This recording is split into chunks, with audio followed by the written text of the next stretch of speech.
Start करें?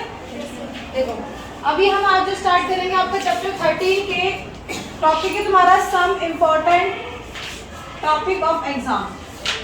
अभी जो हम अपनी सीरीज चला रहे हैं लास्ट टाइम एग्जाम का, इसमें हम सिर्फ आपको ये बता रहे हैं कि जो तुम्हारा लास्ट जब एग्जाम में है उनमें कौन कौन से क्वेश्चन जो है इंपॉर्टेंट है, जिनके चांसेस आने के ज़्यादा हैं। ठीक है, मेरा मेन मोटिव ये करते हुए वैसे रिवीजन तुम्हारा हो चुका, ऑनलाइन भी हो चुका, ऑफलाइन भी हो चुका। 13 चैप्टर से इंपॉर्टेंट क्वेश्चन शुरू कर रहे हैं, आपको एक एक वीडियो हर चैप्टर की मिल जाएगी। ठीक है, चैप्टर 30 है तुम्हारा why do we fall ill, हम बीमार क्यों पड़ते हैं। तो इसमें तुम्हारा सबसे पहले जो बहुत ज़्यादा हार्ड चैप्टर नहीं है, बहुत आसान चैप्टर है, बहुत जेन्युइन सा चैप्टर है, हम बीमार क्यों होते हैं। ठीक है, तो ये चैप्टर बहुत जेन्युइन सा है, बहुत इजी है, क्योंकि हम बीमार क्यों होते हैं ये सबको पता है और हम बीमार होते हैं जनरल से, हमारे घर में कोई ना कोई बीमार हो जाता है। ठीक है, तो हमें रीजन पता होना चाहिए हम बीमार क्यों होते हैं। एक नॉर्मल सा टॉपिक है, साइंस को बहुत ज़्यादा हार्ड ना समझ के सिर्फ ऐसा समझो कि ये हमारे साथ होने, साइंस में क्या है, साइंस में सारे टॉपिक्स देखो हमारे आसपास सराउंडिंग से होते हैं, चाहे वो मैग्नेटिक फील्ड है, वो इलेक्ट्रिक फील्ड है, वो साउंड है, कोई भी है, वो हमारे आसपास के एनवायरमेंट से तो है। तो ऐसे ही हमारे पास ये व्हाई डू वी फॉल, हम बीमार क्यों होते हैं, इसका फर्स्ट जो टॉपिक है, मतलब टॉपिक नहीं है, ये पता होना चाहिए, तुम्हें पता होना चाहिए। एक नंबर में आ जाता है कि WHO की full form World Health Organization. ठीक है, विश्व स्वास्थ्य संगठन कब मनाया जाता है? 7 अप्रैल। ठीक है, आगे देखो तुम्हारा क्या है, नेक्स्ट टॉपिक है बीइंग हेल्थी और बीइंग डिसीज फ्री में कुछ अंतर है। एक तो मैं स्वस्थ हूँ, मैं स्वस्थ हूँ, ठीक है, स्वस्थ, और एक होता है कि कोई भी रोग नहीं है, इन दोनों में कुछ अंतर है। वैसे बहुत ज़्यादा जेन्युइन, मतलब इतना कोई इम्पोर्टेंट टॉपिक नहीं है जो ये आएगा, बट हाँ लास्ट 3 इयर्स में इसका एक क्वेश्चन आया था कि हेल्थी होने में और डिसीज फ्री होने में कुछ डिफरेंस है। अच्छा, हेल्थ से आप क्या समझते हो, हेल्थ क्या होती है? हेल्थ से हम समझते हैं कि हम फिट हैं, हम बीमार नहीं हैं, हम यही सोचते हैं ना कि हम हेल्थी हैं, बट एक्चुअली में डिफरेंस है। तुम बीमार नहीं हो, it's another thing, but health क्या है? Health is not about your physically maintenance, physically fitness, it is all about the mentally. ठीक है, it is all about the emotionally, कि तुमको अपना फिजिकल ही नहीं मतलब फिट रहना है, मेंटली भी फिट रहना है, इमोशनली भी फिट रहना है, दैट इज योर हेल्थ। अगर तुम सोचो कि भाई मुझे तो कोई डिसीज नहीं है, मैं तो बिल्कुल डिसीज कुछ है नहीं, डिसीज फ्री हूँ, तो मैं हेल्थी हूँ, नहीं। WHO ने इसको परिभाषित किया था। एक नंबर, हाँ एक नंबर का क्वेश्चन मैंने लास्ट 3 इयर्स में हेल्थ पर भी देखा था कि what is health according to WHO। WHO के अकॉर्डिंग स्वास्थ्य क्या है? WHO के अकॉर्डिंग स्वास्थ्य है कि एक व्यक्ति जिसका मेंटली, फिजिकली और इमोशनली भी स्ट्रांग होना जरूरी है। ठीक है, तो डिसीज फ्री और बीइंग हेल्थी में फर्क है। डिसीज फ्री सिर्फ तुम डिसीज से फ्री हो, बट मन में तुम्हारा मेंटली इतना स्ट्रेस चल रहा है, इतना स्ट्रेस चल रहा है। जब मेंटली स्ट्रेस होता है तो आप आज नहीं तो कल आपकी बॉडी पर इफेक्ट दिखने लग जाता है। इमोशनली आपको स्ट्रांग होना चाहिए, ऐसे नहीं कि आप बहुत इमोशनली अटैचमेंट हो, जैसे किसी की कुछ हो जाए घर में तो वो खाना पीना छोड़ देता है। ठीक है, तो आपको इमोशनली भी स्ट्रांग होना चाहिए। Next is your topic is type of diseases. बहुत इंपॉर्टेंट टॉपिक है, मैं ये कहूँगी बहुत इंपॉर्टेंट है, बट इस साल जब आपका 2020 में रिड्यूस सिलेबस हुआ है तो मुझे उसमें एक्वाटल क्रोनिक देखने को नहीं मिल रहा, बट मैं ये नहीं कहूँगी कि ये आएगा नहीं, क्योंकि इतना इंपॉर्टेंट टॉपिक है। हर साल ये इंपॉर्टेंट टॉपिक 2 मार्क्स में आता है। ठीक है, बट ऐसा मुझे सिलेबस में नहीं देखने को मिल रहा, तो आई एम नॉट श्योर कि आएगा नहीं आएगा, बट कर लेना। एक्वाटल क्रोनिक डिसीज क्या होती है? 2 तरह की डिसीजेस मेनली पढ़ाई गई है। एक डिसीजेस जो कम टाइम के लिए होती है और एक डिसीज जो बहुत ज़्यादा टाइम के लिए होती है।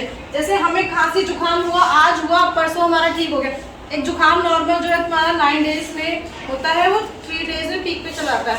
तो मतलब you can say short period के लिए जो डिसीज होती है that is your acute disease. Chronic disease क्या होती है तुम्हारी? जो एक लॉन्ग इंटरवल के लिए होती है, लाइक टीबी हो गया, ट्यूबरक्लोसिस, कैंसर हो गया, it's a long time diseases, diabetes हो गया। ठीक है बेटा, मैं अगर ये अभी समझाने बैठी तो बहुत टाइम वेस्ट हो जाएगा, और मेरा फोकस है कि इंपॉर्टेंट टॉपिक को हल्का सा ब्रीफ करना। पढ़ा चुकी हूँ, समझ लेना आपने दोबारा।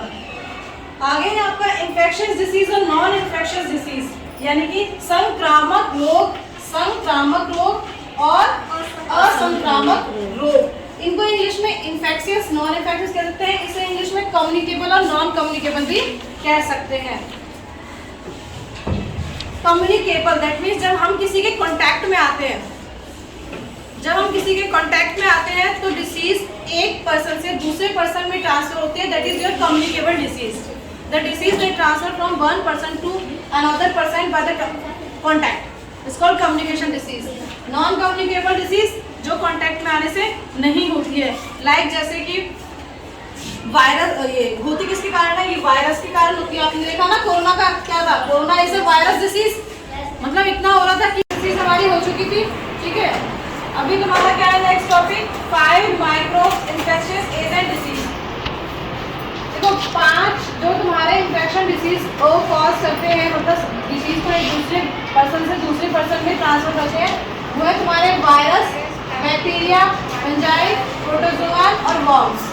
ठीक है, इन तीनों में तुम्हारे, इन 5 में से तुम्हारे जो इस साल एग्जाम में जो रिड्यूस हुआ है सिलेबस, उसमें सिर्फ वायरस, बैक्टीरिया और प्रोटोजोआ। ठीक है, सिर्फ 3 है। तो इनके ये किसके कारण होते हैं, डिसीज कॉज बाय, और कौन कौन सी डिसीज होती है, दो डिसीज याद कर लेना। ठीक है, पहला है वायरस। वायरस किसके कारण, मतलब बहुत सारे एग्जाम्पल है इसमें, बट मैंने एक लिखा है ताकि तुमको एक ही याद हो जाए, एटलीस्ट कुछ तो लिख सको वहाँ। बहुत सारे लिखने को याद आएगा, सब कुछ कंफ्यूज हो जाएगा माइंड में।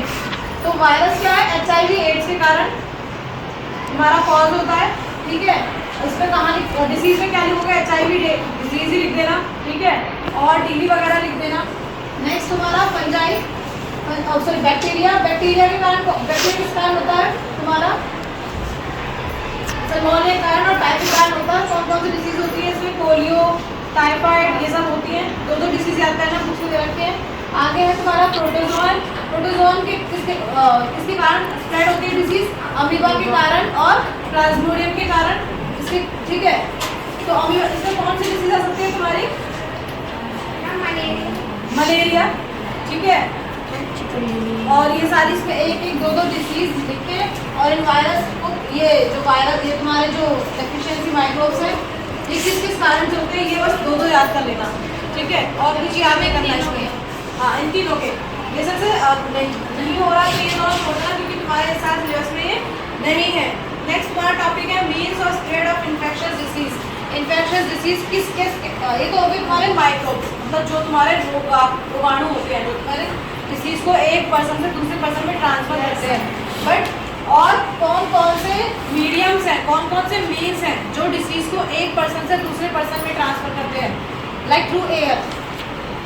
आपको मास्क पहनने के लिए इसलिए बोला गया था कि आपको मास्क पहनने के लिए इसलिए बोला गया था कि एयर के थ्रू जो है तुम्हारा क्या हो, कॉन्टैक्ट आ रहा था। तो इससे मतलब मैंने छींका तो एयर के पार्टिकल्स चारों तरफ है, वही एयर के पार्टिकल्स तुम्हारे चारों तरफ है, और एयर के पार्टिकल्स क्या करते हैं, मूव करते हैं।